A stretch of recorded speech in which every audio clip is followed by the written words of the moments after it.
So London Nights is a photography exhibition that brings together the many different approaches photographers have taken to capturing the night in the capital.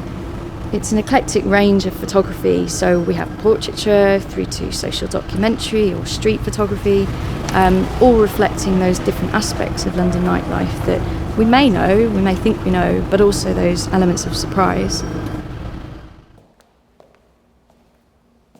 There are over 250 photographs by over 60 photographers in this exhibition, and the first one you see is mine.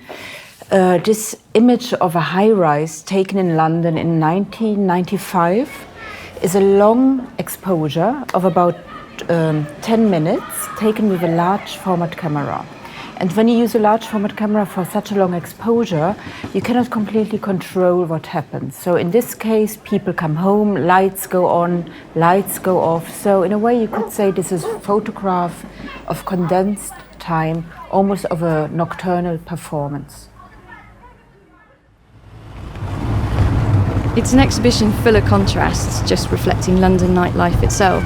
So you have the atmospheric moodiness and the stillness maybe of the outskirts of London and the suburbs, through to the buzz and activity and the well-known hotspots of Piccadilly and central London.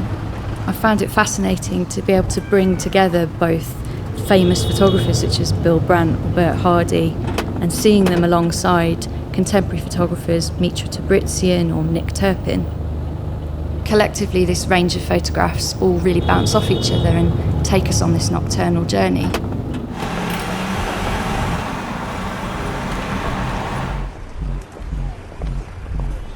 These works are part of a series called Night Flowers.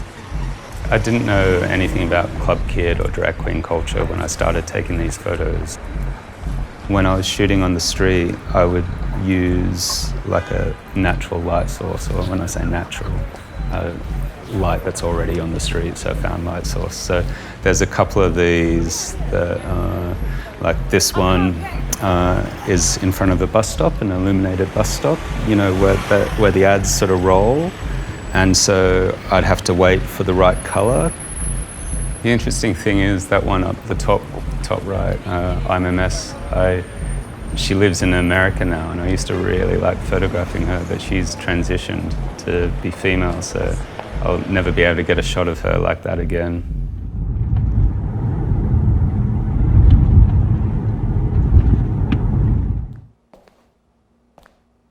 These pictures are from the Shadows of Doubt series that I made in 2012. They were based on the idea of reimagining Hitchcock's childhood and how it might have fed into his aesthetic as he grew older. This shot is the bridge at Shadwell Basin, which was definitely around when Hitchcock was a child. I shot it late at night. It's probably about 3 o'clock in the morning on quite long exposure. And I like the idea of the new lighting, the amber from street lighting, working with the old Victorian architecture. One photographer I really like from our collection, and which I saw initially just on negatives, is Bob Collins.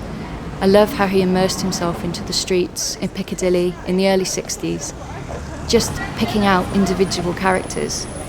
One photograph in particular, we're drawn into this one individual with his cigarette hanging out of his mouth, and he's just still amongst all the buzz and activity of the nightlife.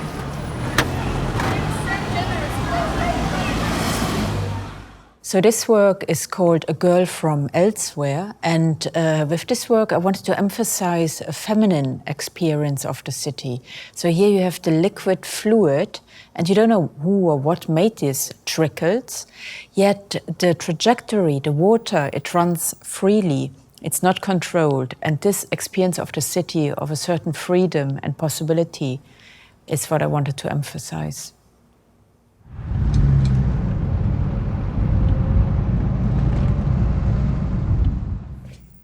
So this one is taken up next to Clapham Ponds. The series is called Hackney by Night, and it's quite a sort of bucolic, architectural place, but just the way the streetlights work on it actually looks quite sinister. This first one is Victoria Park at night. It was shot in, I think, December. By look at the lights, it's probably not too late at night, probably about 10:30 at night. There's a lot of house lights still on. But that, I had to climb over a fence with all the gear to get to there. It's quite difficult getting in places when it gets dark.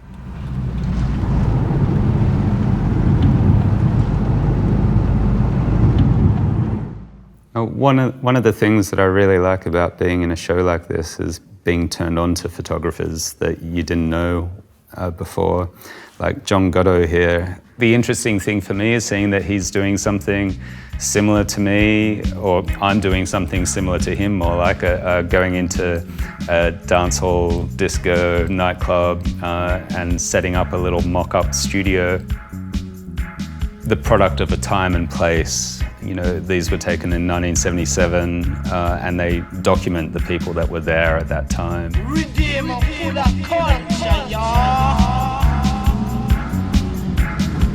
Nocturnal London constantly evolves, yet continues to connect with its rich past. Future photographers can relish in its infinite possibilities.